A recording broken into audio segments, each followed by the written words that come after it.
Kaya na ginagawa mo dyan? Tinda na sa mga ito.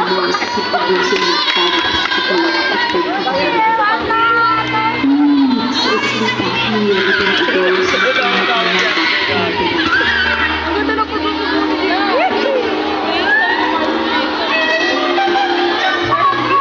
Gusto siguro nito araw-araw practice. Kaya ginagawa niya, no?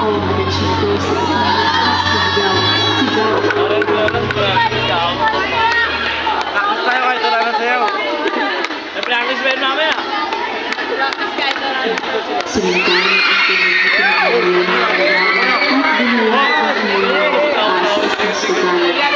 Kung saan itinataya ng mga manlalaro ang kanilang mga upang makipaglaban. Hindi lamang naman ang itinataya rito, pati na rin ang silagi at ari-arian ng mga tao.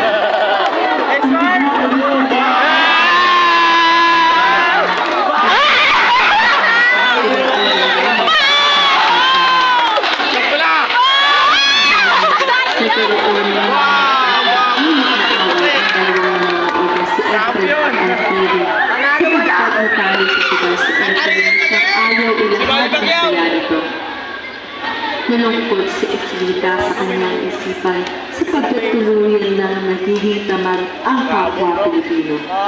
Meron na wala. Tamoy na wakita. Dati nagkakapag kami nagsatabong yan sa practice. Kami ang libre, nagkakapag.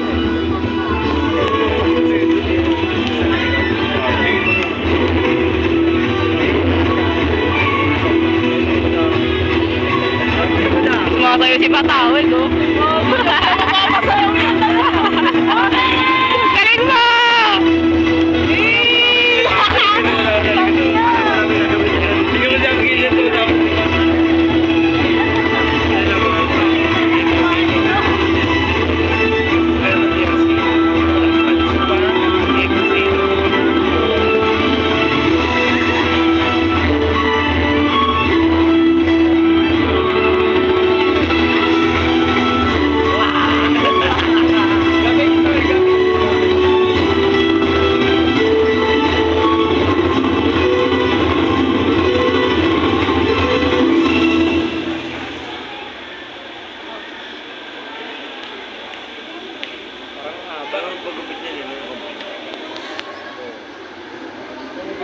Sa kanyang pag-oobserba at paglalakad, ay nakita niya ang isang lalakihan na silid na maliit na awang sa pintuan.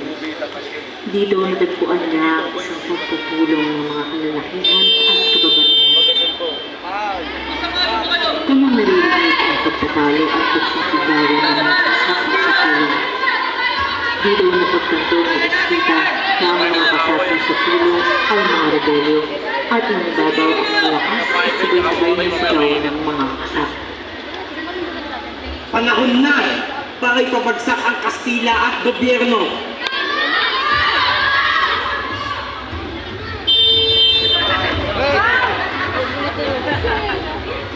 Pingsa! Balas kaunti ah. Panahon na para pabagsak eh. Ayun na sila pumagsak. Ayun na nalaman ko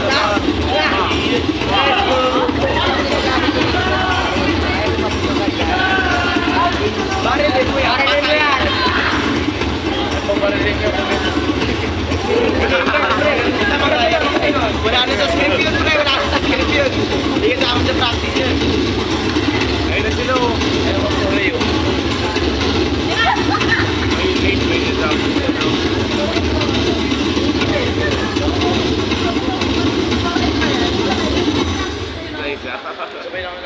Sa pagmamasid ay siyang nakita ng isang kasama sa lulong. Inakalang siya ay isang askin. Hinila at pinalawad sa sarili. Habang sinubukang tulungan ng inigo ay tinutulungan ito ng pagaling sa lalamunan. Ngunit agad na naipaliwanag ng Esvita ang kanyang sarili na isa siyang ang ng lipunan at siya lamang ay may gustong malaman. Ipinakilala ni Esvita ang kanyang sarili at kita na lamang ang labis na pagkagulat sa mga mukha ng mga kasapi. Nagtatakang tinignan ni Esvita ang mga kasapi sa pulong Sunod naman itong tinanong kung kilala at alam nila ang lugar na pinag-uunan ng magulang na si Lucita at Agapito. Si Inang Lucita at Ginoong Agapito ang aming pinuno Ilang sa minutes medalyon. Ikaw, anak, na ikwento sa amin ng aming pinuno. Patawad sa karasan namin na pakikitungo. Gulat at pag-aalala ang bumalot sa puso ni Lucita. Agad niyang tinanong ang kinalalagyan ng pamilya. Ngunit di pa siya natapos sa pagsasalita nung bumukas ang pintuan ng silid at isang sigaw ang umaalala sa ere. Wala ang mga Kastila. Kailangan na natin maghanda at lumisan. Nung marinig ang hiyaw ng isang kasapi ay agad na nagkagulo ang mga tao sa susunod. Pinanawa ang manok, kaya ang agaran na lumisan. Hinila namin ang ito ang kamay ni Esmita at sinagalan dahil sa pangalan ng mga lalaki. Ngunit kailangan natin pagpapawag sa pangalan ng magulang na siyang nagpagpito sa kanya sa pagtakbo at pagsunod kay Inigo. Ang gagawin? Lucita! Ang gabi mo! Ang napaka na! Anong nangyari sa iyo? Ang padre? Ano ginawa sa'yo ng padre?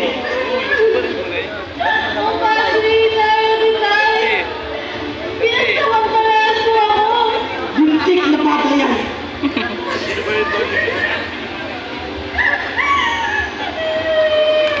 Ipanahid ang luha ng anak at determinadong kapagsak ng mga Lucita at Agapito ang mga nagpapi.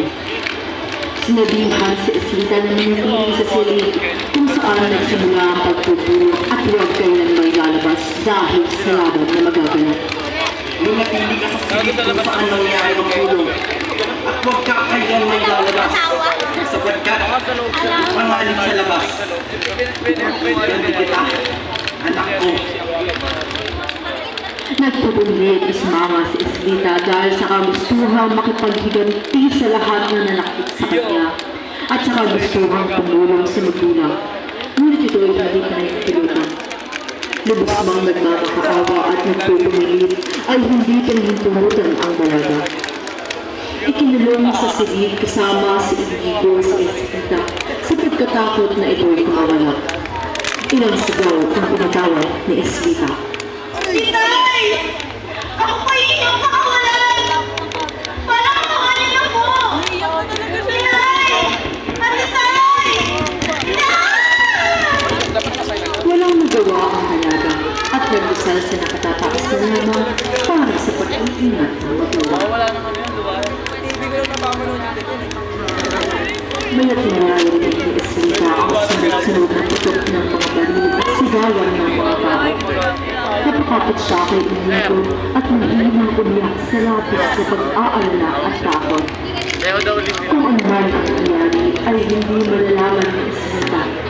Sapagkat sila na natahan lang para lamisa at ituan ang naroon.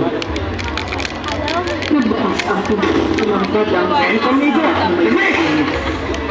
Gulat na tumayo si Esmita at tumalik na si Inigo at pinagprotektahan ang dalaga.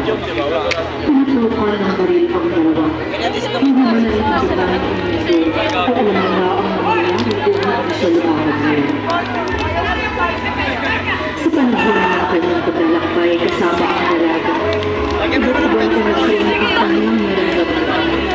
Maraming aral ang natutunan kung bakit naging tamad ang Pilipino at ang pinakamahalagang aral na kanyang natutunan. Ang pagmamahal na ulan may di na inaasahang kanyang mararanasan. Napangitinanap siya sa sarili at nalingin na kinuha ang baril na nakalagay sa kanyang likuran na iniwan ng magulang ng Esmita para maprotektahan ang kanilang mga sarili. Mahal kita, Esmita.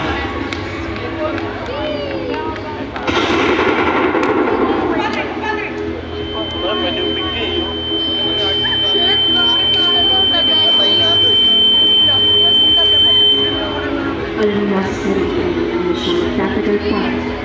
Kaya tinalakan niya sa mga sandali ang mukha ng Esmita at hindi na inigas na nararamdaman. Patuloy ang pagkagos ng mga pamanis. Buwangin yan sila kailangan mo ka. Kasi hindi ka na Hawak sa kanya. Asahan mo pa lagi. At Ba't di tumulong ba pa yung pinili? Nag-iibag pa yan, sir. mabuhay ang Kasi gano'n masaya ng lingkod. Mga ginabagay ko, sir.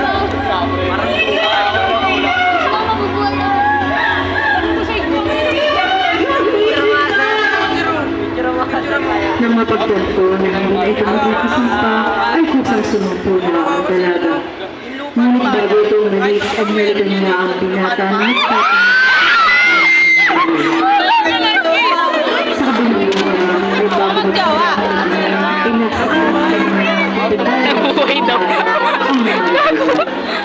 handa na ang mabaling itinaas ang sinta sa lamang na simbolo ng pagdalang digmaan kasunod ng pagkakasumpa ni Agatino. Ang Pilipinas ay para sa akin! Sa akin yung kalayaan!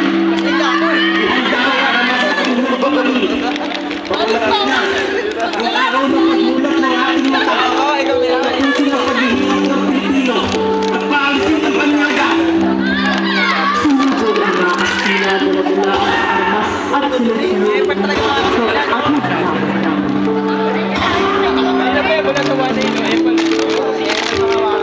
Patuloy ang pagpatak ng mga tubo at pawis.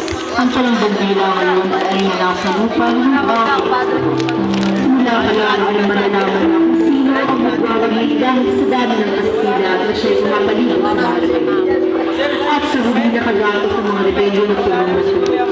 Isang sagot ay isang tumatay na matapang na bulani at ang pangalan. At sa huli sa bisita at abismudo ang siyang natira. Lumabas si Esmita sa sila at siya'y nakakita. Sa bawat anak na ay mga katawan na kadalaw ang mayaman na nakakita. Isang siguro sa Esmita na kung saan ay wala ang nabahan at mula sa malayo. Nakita na ang mga ibabot ang tapos at ang dating maglago sa putan ay mayroon at sira. Hindi ba nakakalaman ng linis ng mga banyan? Umalay ang inyong patayin.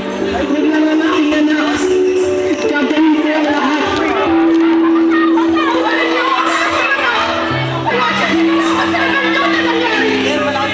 Silencio! Mahinig kayo!